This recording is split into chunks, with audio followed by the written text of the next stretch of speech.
Hindi ka makakatulong dito.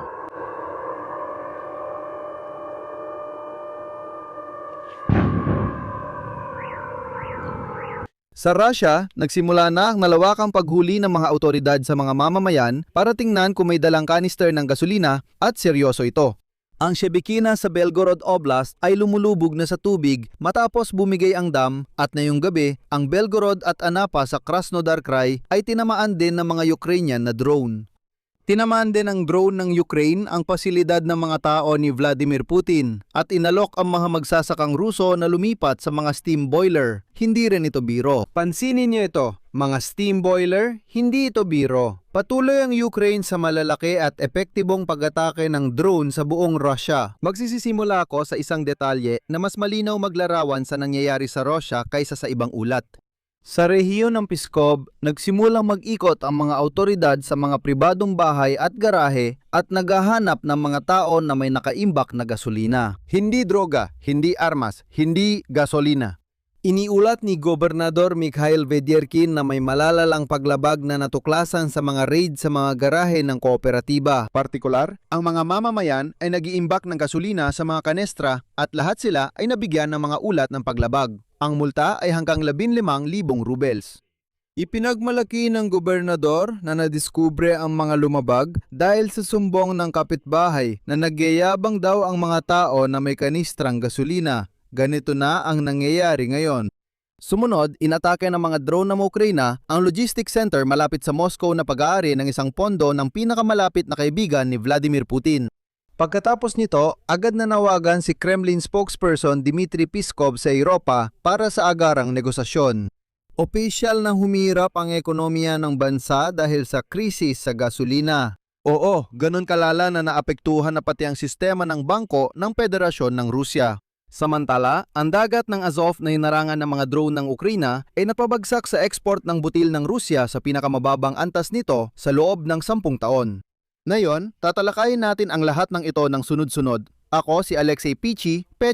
Sama-sama nating alamin ang mga paksang ito. Bago tayo magsimula, mag-subscribe kayo sa channel na ito. Malapit na tayong umabot ng 300,000 subscribers at personal akong magpapasalamat sa pag-subscribe ninyo.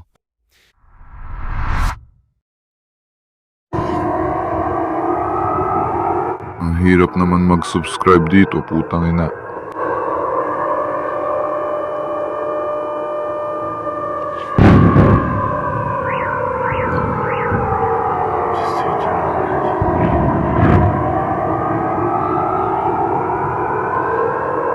Bakit hindi? Gaano katagal? 1 oras, 2?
Kaya, noong gabi ng Hulyo, 21 lumipad sa Russia ang hindi bababa sa 350 Ukrainian na drone. At alam natin na hindi lang mga drone ang dumating, kundi pati na rin mga missile sa Belgorod at nagkaroon din ng pat-atake sa Anapa ng Krasnodar Krai. Pero hindi lang yon. Pero ngayon, balikan natin ang mga nangyari kahapon dahil may mga napaka-interesanteng target na tinamaan doon. Una, dahil sa pag-atake ng drone sa dam ng Belgorod Reservoir. Nagsimula ang pagbaha sa Shebekino. Nagkaroon ng pagguho sa buong lapad ng spillway. Ang haba ng nasirang bahagi ay humigit kumulang 35 metro.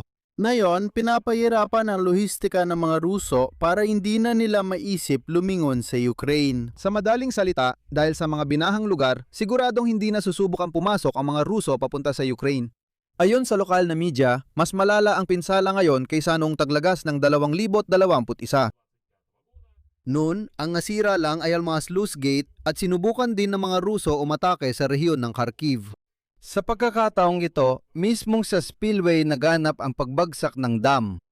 Pangalawa, nagrereklamo ang mga Ruso na nasunog ang paninda nila sa mga bodega ng Vaporis. Anong gagawin? Nasunog ang paninda ko na nagkakahalaga ng 10 milyon? Lumabas na noong umaga ng Hulyo 20, inatake ng mga drone ng sandatahan lakas ng Ukraina ang logistics complex na Yuzhny Vrata sa Domodedovo malapit sa Moscow. Isa itong napakalaking warehouse hub na may kabuang sukat na 600,000 metro kwadrado at matatagpuan ito mga 28 kilometro sa timog ng MKAD. Nagkaroon ng sunog sa mga bodega at ang mga Ruso ay nagsimulang magreklamo na naman, ewan kung bakit. Nakakalimutan nila na ang kanilang hukbo ay sumira na ng ilang mga karaniwang bodega ng Nova Poshta sa Ukraine.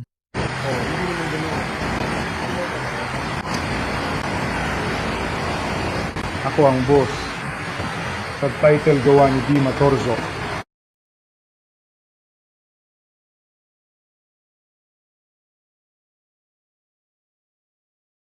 At ito ang nakakaintriga. Kaagad pagkatapos ng pag-atake sa logistics hub na Southgate, nagsimulang mag-ingay ang Kremlin at ipahayag ang kanilang matinding pagkadismaya. At ang tagapagsalita ni Vladimir Putin na si Dmitry Peskov ay agad lumapit sa media at naghayag na opisyal na handa ang Russia na magsimula ng negosasyon sa Europa sa lalong madaling panahon. Nakakapagtaka, ano ang koneksyon ng nasusunog na bodega sa reaksyon ni Peskov? Napag-alaman ng ahensya ng balita na ang complex na inatake ay pagmamayari ng isang pondo na tinatawag na Talento at Tagumpay, na ang tagapagtatag ay ang sikat na cellist na si Sergei Roldugin. Si Sergei Roldugin ay matalik na kaibigan ni Vladimir Putin. Higit pa rito, ang mismong si Vladimir Putin ang namumuno sa Board of Trustees ng pondong ito. At ayon sa datos ng Spark System, ang pondo ay nagmamayari ng 84 na kumpanya ng mga operator. Tinamaan ng mga drone ng Ukraine ang mga bodega ng Instant Development na konektado sa mga taong malapit kay Pangulong Vladimir Putin ng Russia. Kapansin-pansin, pagkatapos nito, agad na nakiusap ang tagapagsalita ni Putin na si Peskov para sa negosasyon. Sabi niya, handa kami mga Europeo. Tara mag-usap na lang tayo. Bakit ninyo tinatamaan ang mga bodega namin? At pansinin ninyo, habang nasusunog ang mga kalakal, mga halaman lang naman yon. Sa mga bodega ng Vailberis hanggang Piskova, walang pakialam ang lahat. Umiiyak ang mga Ruso sa threads na hindi sila nabigyan ng kompensasyon, kung ano-ano pa, wala talagang pake ang lahat. Sa totoo lang, wala talagang pakialam ang lahat. Pero nang tamaan ang mga bodega ng pinakamalalapit kay Putin, bigla silang nagsimulang mag-usap tungkol sa negosasyon. Ang kwento ng pagmamay-ari ng mga nasunog na bodega sa Domodedovo ay nagpapakita ng sitwasyon. Ang totoo, bago ang 2022 hub ay pag-aari ng kumpanyang Czech na PPF na nagpasya umalis sa Russia dahil sa digmaan sa Ukraine at ibinenta ang kanilang mga ari-arian. Ibig sabihin, kahit itong mga bodega na ito ay hindi mga Ruso ang nagtayo at hindi rin talaga sa kanila ang mga ito. At ngayon, sa simula ng 2026, naging pangunahing may-ari ang pondong kaugnay ni Putin. Kabilang sa mga nangungupahan ng mga bodega sa hub na ito ay sina Wildberries, Alibaba Group at Limana Pro. Ayon sa gobernador, sabi ni Gobernador Andrei Vorobyov ng Moscow Region, 7 nasugatan sa pag-atake sa Domodedovo, 6 ang naospital, kabilang ang 3 Tsino. Kinumpirma ni Pangulong Volodymyr Zelensky ng Ukraine ang mga pag-atake at binigyang diin na mahigit 400 kilometro ang layo ng mga target mula sa hangganan ng Ukraine. Bukod pa sa Domodedovo, umatake rin ang mga drone sa isang oil depot at isa pang bodega ng Wildberry sa Podolsk sa araw na yon. Kasama rin ang military airfield sa Kuban, 7 power substation sa Crimea at isang gasolinahan sa Belgorod. Pagkatapos ng mga pag-atake sa mga refinaryo ng langis, naging target ng Ukrainian drone ang mga bodega ng Wildberries dahil doon nakaimbak ang kagamitang militar. Kasama dito ang mga unmanned aerial vehicle, drone at mahaladang mga kable na fiber optic para sa mga yon. Ngunit hindi lang yon. Kamakailan nagyayabang pa ang mga Ruso na ang Wildberries ay nagde-deliver ng ilang kagamitang militar. Tandaan na ang paglipat sa pag-atake sa mga bodega ng mga mananakop matapos ang mga pag-atake sa mga refinery o ng langis ay hindi aksidente. Sa totoo lang, nagampanan ng mga pag-atake sa oil refinery ang layunin nito at nagpasimula ng napaka-interesanteng proseso sa Rusya na hindi ko rin inasahan. Nagsimulang maghanda ang mga bangko sa Rusya na muling itataas ng Bangko Sentral ng Russian Federation ang pangunahing interest rate dahil mismo sa krisis sa gasolina. Napansin ng mga tagapamahala ng pananalapi na isinasaalang-alang na ito sa interbank market. Mahalagang senyales ito dahil dati unti-unting binababa ng Central Bank ng Russian Federation ang interest rate, pero ngayon handa na silang umatras. Para maintindihan ito, kailangang ipaliwanag ang kronolohiya. Sa pagtatapos ng 2024 dahil sa inflasyong dulot ng digmaan, itinaas ng Central Bank ng Russian Federation ang interest rate hanggang 21%. Ito ay antas na hindi pa nararanasan mula pa noong unang bahagi ng dekada 2000. Matapos mahigit isang taon na ibinababa ng Central Bank ang rate, ngayon, maaaring hindi lang mapigil ng fuel crisis ang prosesong ito, kundi baliktarin pa at muling itaas ang rate. Bise Tagapangulo ng Central Bank, Alexei Sabotkin, Hulyo 14. Diretsahan niyang sinabi na hindi pwedeng baliwalain ng regulator ang presyo ng gasolina at kailangan nilang kumilos. Napakasimple ang dahilan. Kasama sa consumer basket ang gasolina at diesel, kaya kapag tumaas ang presyo ng mga ito, bumibilis ang inflation at tumataas ang gastos sa transportasyon. At ayon sa datos ng Rosstat, ang retail na presyo ng gasolina ay nagpakita na ng record na pagtaas sa loob ng 20 taon. Ibig sabihin, halos sa buong pamumuno ng diktador na si Vladimir Putin. Sa mga pribadong gasolinahan, may mga lugar na ang 1 litro ng gasolina ay binebenta na ng 100 at 40 rubles at sa Crimea at Sevastopol, umaabot ang presyo hanggang 200 rubles kada litro, minsan pa nga ay 350. At ang pagkabiglang ito ay kumakalat na sa lahat ng aspeto ng buhay. Una, opisyal nang bumagsak ang bentahan ng mga sasakyan sa Russia. Naiintindihan ng tao na hindi na sulit bumili ng kotse dahil wala rin namang maikakarga rito, kaya bumagsak ang bentahan ng sasakyan. Pangalawa, mahigit 25 rehiyon ng Russian Federation ang opisyal na nagtaas ng pamasahe sa pampublikong transportasyon. Ipinapasa ng transport operator ang pagtaas ng presyo ng diesel sa mga pasahero. Pangatlo, opisyal na sa 13 rehiyon ng Russian Federation, pakinggan ninyo, may mga patrol mula sa pulisya, National Guard ng Russia at mga volunteer na nagbabantay sa mga gasolinahan. Sila ang nagtataboy sa mga nagwawalang mga Ruso na nag-aaway at nagsusuntukan habang nakapila. At syempre, binabantayan din nila ang mga gasolinahan mula sa mga taong ito para hindi nila sirain o nakawin ang gasolina. Sa Irkutsk Oblast, hinuhuli pa nga ng mga puwersang pansiguridad ang mga tao na tinatawag na ng mga autoridad na mga mapagsamantala. Gaya sa Pskov Oblast, bumili lang ng gasolina ang mga tao, nilagay sa kanestra at itinabi sa garahe. Dumarating ang mga puwersang pansiguridad. Sinasabi ng mga pulis, kayo ay mga mapagsamantala, nag-iimba kayo ng gasolina sa kanistra sa garahe, kaya heto ang multa na 15,000 rubles. Kapansin-pansin din ang tugon ng otoridad sa pagkadismaya ng mga Ruso. Sa nakakaisang Rusya, mayroong partidong Putinista, inihalintulad nila ang mga Ruso na nagagalit dahil sa krisis sa gasolina sa, ayon sa kanila, mga teenager na tampururot. At sinasabi ng mga mambabatas na hindi dapat magreklamo. Kesyo, noong dekada 90 ay nakaligtas naman tayo. Na yun din, makakaligtas din kayo. Isa pang direksyon kung saan nagkaroon ng epekto ang mga pag-atake ng mga Ukrainian ay sa dagat. Ang pagharang ng mga drone ng Ukraine sa dagat Azov ay nagresulta sa pinakamababang export ng trigo ng Russia sa loob ng 1 dekada. Napakasimple lang ng lohika dito. Sa dagat Azov, dumadaan ang malaking bahagi ng export ng butil ng Russia, umaabot ito ng 20 hanggang 25% at ang mga daungan at barko doon ay palaging tinatamaan ng mga pag-atake ngayon. Halos wala nang mapagbentahan o paraan para dali ng butil. Delikado na ring maghatid nito sa dagat. Doble itong dagok para sa Rusya. Nawawalan ng kita ang bansa hindi lang dahil sa pag-atake sa mga oil refinery at daungan, kundi pati sa kita sa dayuhang salapi mula sa butil, isa sa pangunahing ine-export ng Russian Federation. Kasabay nito, nagulat din ang Ukraine tungkol sa mga ferry sa Crimea. Ayon sa drone forces ng Sandatahang Lakas ng Ukraine, 3 sa 5 ferry papuntang Crimea sa kipot ng Kerch ang nawasak. Ang natitirang 2 ay halos naging barge na lang, kaya hindi na nagagampanan ang tungkulin bilang ganap na pantawid. Ang bahaging ito ng kampanya para ihiwalay ang Crimean Peninsula ay nagsasara ng rutang pandagat bilang karagdagan sa mga pag-atake sa mga substation ng kuryente. Sa kabila ng mga problemang ito, sinisikap ng Kremlin na gumawa ng magagandang balita. Ipinagbigay alam kay Vladimir Putin ang pagbabalik sa ilalim ng kontrol ng Russia ng tinatawag na land bridge papuntang Crimea. Oo, hindi kayo nagkamali ng binig. Nabigla talaga ako nang makita ko ang balitang ito. Sabi ko, sandali, anong nangyayari? Ang pinag-uusapan dito ay ang land corridor sa tabi ng baybay ng Dagat Azov na nag-uugnay sa Rusya at sa sinakop na Crimea sa pamamagitan ng sinakop na bahagi ng Timog Ukraine. At ang punto dito, hindi talaga pinalaya ng mga tropang Ukrainyano ang lugar na yon. Hindi sila pumasok sa teritoryong yon. Ang mga drone ng Ukraine ay umatake sa mga linya ng lohistika roon, kaya nahirapan ang supply. Talagang sinadya kong maganap, sinuri ko ang impormasyon at nakakita ako ng ilang video, ilang beripikadong video.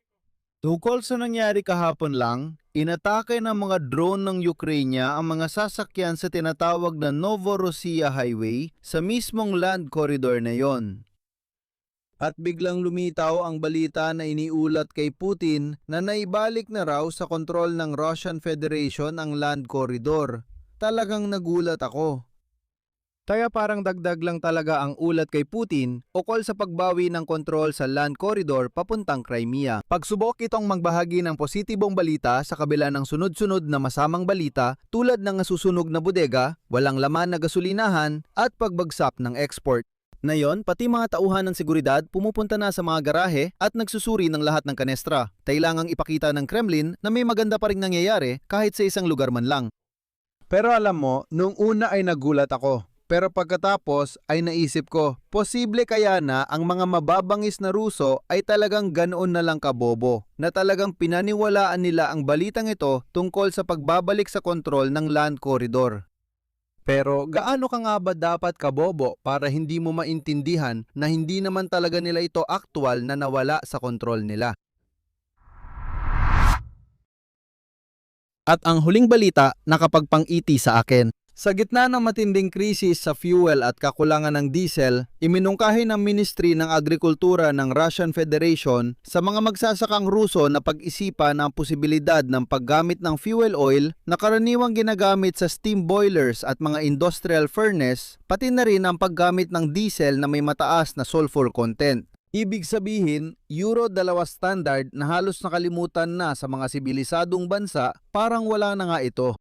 Ngayon, humingi ang ahensya ng datos sa mga regional tanggapan ng agrikultura ukol sa kahandaan ng mga sakahan na bumili ng ganitong uri ng fuel at kinumpirma ng Ministry of Energy ang kakayahan nilang mag-produce nito. At susunod, magbibigay ako ng CP mula sa Russia na pahayagan na komersan kasi seryoso. Hindi ko kayang sabihin ang ganitong kalokohan na parang seryoso. Heto ang CP. Sabi ng mga source ng komersan, ang fuel para sa kalan at mababang kalidad na diesel ay para lang sa lumang Soviet na makina, habang mas mataas ang kalidad na kailangan ng mga modernong imported na traktora at kumbay. Gaya nga nilinaw ng punong direktor ng Sakaang Panglahi na Lazarevskaya, mahigpit na ipinagbabawal ang paggamit ng fuel para sa kalan sa mga modernong makina dahil maaari itong magdulot ng malalaking sira at ang pagkukumpuni ay mas magastos kaysa sa posibleng matipid. Gayunpaman, para sa mga lumang Soviet na makina na sila mismo ang nagkukumpuni, ang ganitong option ay magiging katanggap-tanggap.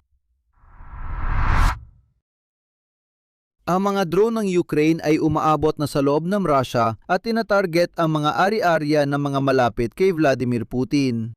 Ang krisis sa fuel na mula sa pagiging problemang panggasolinahan ay naging isang salik ay nagtulak sa central bank na pag-isipang itaas ang interest rate, bumaba ang bentahan ng sasakyan at tumaas ang pamasahe sa isang kapat ng mga reyon. Ang Dagat Azov na hinarangan ng mga drone ay nagresulta sa pinakamababang export ng butil sa loob ng 10 taon. Ang gobyernong hindi kayang magbigay ng gasolina sa mga tao ay nagpapadala ng pulis para maghanap ng nakatagong galon sa garahe at magmulta. Ito ang unti-unting resulta ng kampanya ng Ukraine sa malalayong pag-atake. Isa itong sistematikong pagpuwersa sa iba't ibang mahahalagang daluyan. Una, ang pagpuproseso ng langis, kasunod ang lohistika, export, transportasyon at pananalapi. At based sa ginagawa ng mga otoridad ng Russia na umaabot na sa pagsalakay sa mga garahe at paghanap ng mga kanister ng gasolina sa mga karaniwang Ruso, lalong nararamdaman ng Kremlin ang pressure na ito. At ito ay magandang balita. Dito na muna ako titigil. Isulat ninyo ang inyong opinyon at mga konklusyon sa mga komento sa ilalim ng episode na ito. Mag-subscribe kayo sa channel, pindutin ang kampanilya at huwag kalimutang mag-like. Yun lang po, ingatan ninyo ang inyong sarili. Paalam sa lahat.